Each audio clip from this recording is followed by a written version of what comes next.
Ó, então era sucesso o bar. Até que certo dia, o órgão que se equipara lá na França ao Ministério Público daqui, ingressou com ação judicial. Falou assim, olha, tá errado. Tá errado porque o anão é um ser humano. Se o anão, sendo ser humano, ele faz jus a essa norma, chamada de princípio da dignidade da pessoa humana.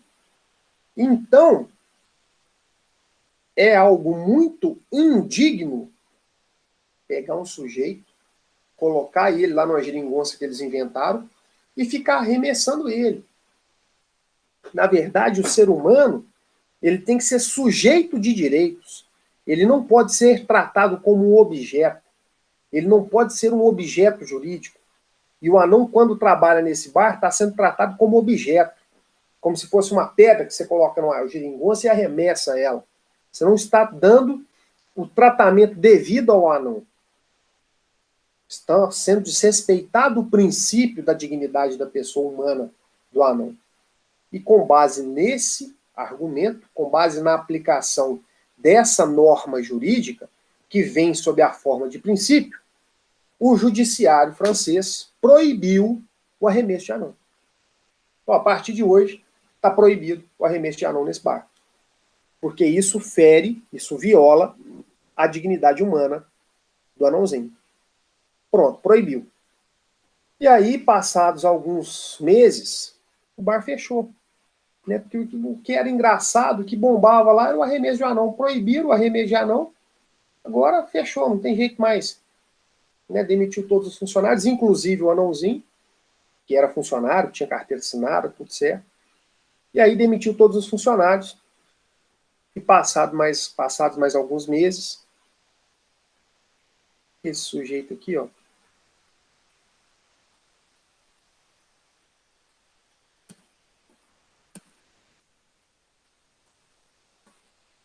aqui.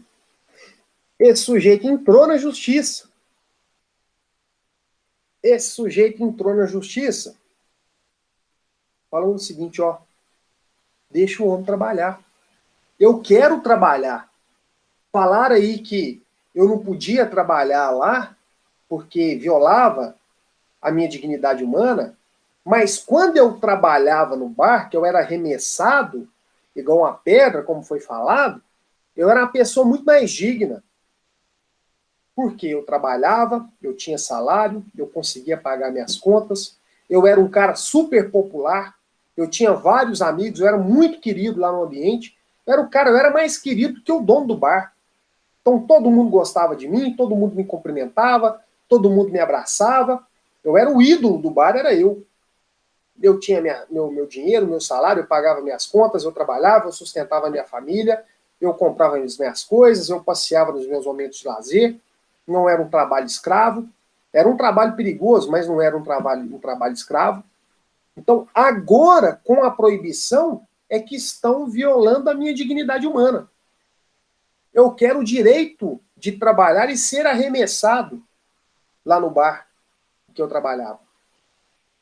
Tá vendo? Que o princípio comporta essa interpretação larga que foi de um extremo ao outro. Proibir o arremesso de anão porque violava a dignidade humana do anão.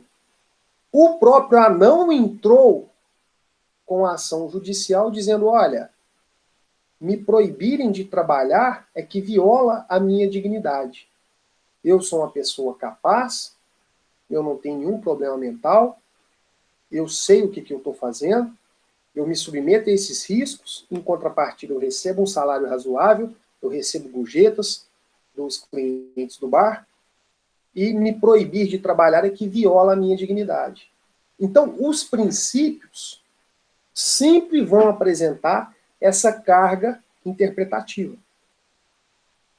Então, os princípios, eles vão permitir essa interpretação de forma variada, né? Exemplo da dignidade humana. Agora, as regras não. As regras são normas objetivas. Olha aqui.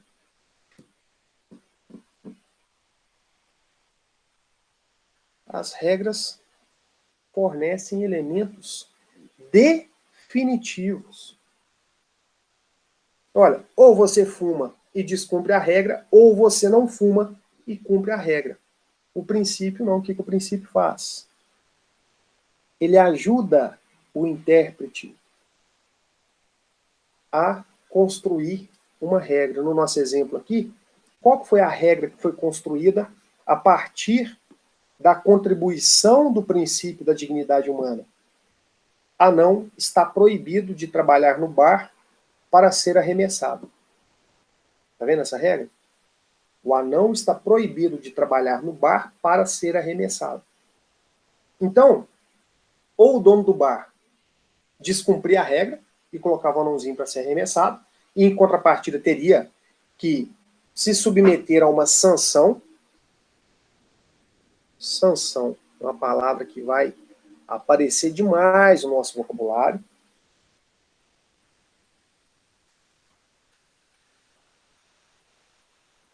O que é a sanção? A punição.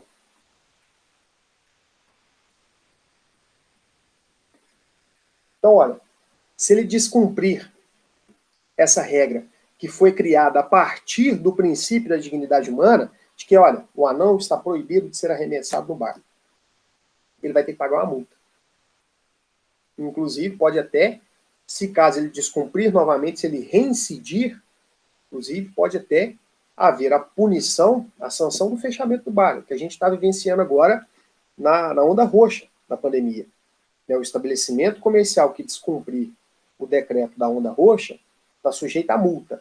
E no caso de reincidência, está sujeito à suspensão do alvará de funcionamento. E no caso de uma nova reincidência, de cassação desse alvará de proibição de funcionamento. Então são as sanções que são impostas. Então, olha, nesse caso, a contribuição do princípio está a partir da análise do princípio para que então se construa, a partir dessa análise, uma regra. Qual foi a regra do nosso caso? O anão está proibido de ser arremessado no bar. E aí, qual que foi o pedido do anão? Com base na mesma contribuição do princípio da dignidade humana.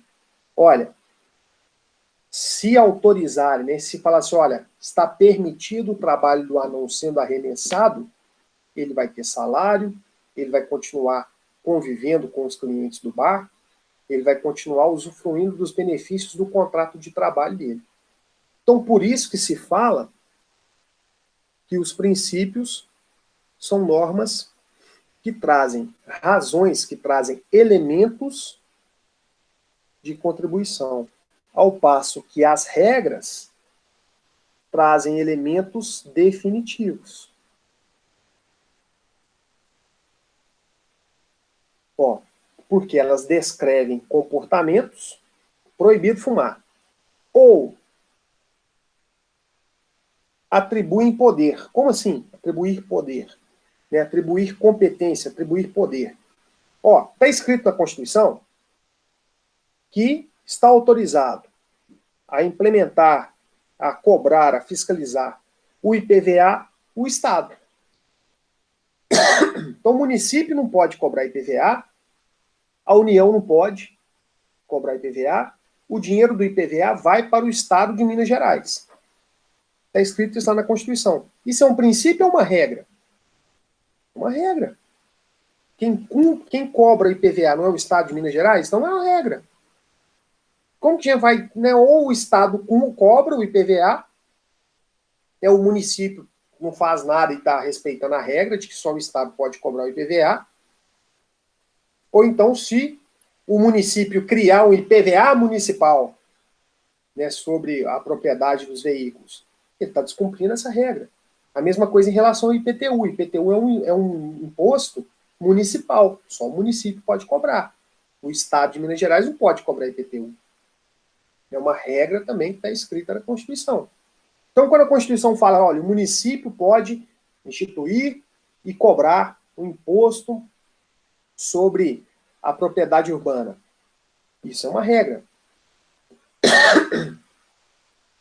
Isso é uma regra constitucional. Ou o Estado, a União, o Distrito Federal, o Distrito tem uma competência cumulativa. Ou eles obedecem ou desobedecem. Não tem meio termo. Agora, o princípio tem meio termo. Um outro princípio interessante, o princípio da igualdade. O princípio da igualdade é tem que tratar todo mundo de forma igual. Imagina só. Imagine que nós tivéssemos entre nós um aluno que tivesse uma deficiência visual, que fosse cego. E aí eu tenho que tratar todos os alunos de forma igual. E aí eu vou aplicar a prova. Nós já voltamos para o presencial, estamos na sala de aula, e eu vou aplicar a prova. E nós temos um colega que é deficiente visual. Mas, com base no princípio da igualdade, se eu tenho que tratar todo mundo igual, eu trouxe a prova igual para todo mundo. Eu não posso fazer uma prova separada para os atleticanos e outra mais fácil, mais tranquila para os cruzeirenses. Eu tenho que fazer a mesma prova para todo mundo. Eu distribuo a prova para todos os alunos. Mas a minha prova é uma prova escrita. Ela tem impressa numa folha de papel. E aí? Como nós vamos fazer com esse aluno que é deficiente visual? Como que ele vai responder à prova? Tá vendo? Então, o princípio da igualdade, ele vai contribuir para que a gente estabeleça regras justas. Então, nesse caso, o princípio da igualdade vai falar o seguinte, ó, prova impressa para todos os alunos que não têm deficiência visual e para aquele que tem deficiência visual, eu vou ter que providenciar uma prova no método Braille ou eu vou ter que colocar alguém da instituição para fazer a leitura das questões para ele e colher as respostas a essas questões e transcrever essas respostas. Para que, então, assim, eu consiga tratá-lo de forma igual, dê a ele a mesma oportunidade de responder as questões e ser avaliado para os demais alunos. Tá vendo? Então, essa é uma diferença básica que vocês têm que levar para o resto do curso e para o resto da vida profissional de vocês. A diferença entre regras e princípios. Lembrando sempre que normas é o gênero. E aí esse gênero vai vir sobre a espécie de princípio ou sobre a espécie de regras. Beleza? Gente, deixa eu finalizar aqui a gravação.